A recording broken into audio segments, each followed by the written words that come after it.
Di mana Al-Imam Ghazali rahimallahu taala ni tuan-tuan, dia di antara orang ahli fiqh yang paling hebat pada zaman dia tuan-tuan. Sehingga kan apabila dia menceritakan tentang haid dan nifas, dia menceritakan tentang darah, macam-macam cerita tentang tu pada ketika itu bersama dengan muslimah pada ketika itu. Bila masuk dia waktu zuhur, dia jadi imam tuan-tuan. Bila dia jadi imam, adik dia dekat belakang. Dia saf yang pertama. Saya cerita dengan tuan-tuan belum? Belum lagi Dia jadi imam. Orang tolak lah. Ulama, orang soleh, maka jadi imam depan. Tapi adik dia dekat saf belakang. Dia tak perasan. Dia perasan adik dia. Tapi tengah sembahyang-sembahyang, tiba-tiba adik dia mufarakah.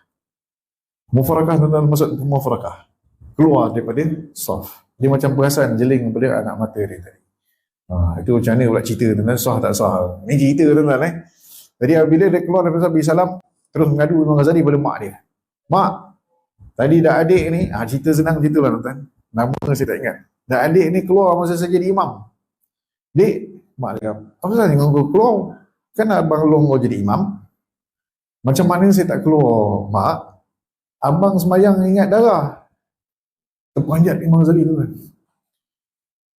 Ingat darah?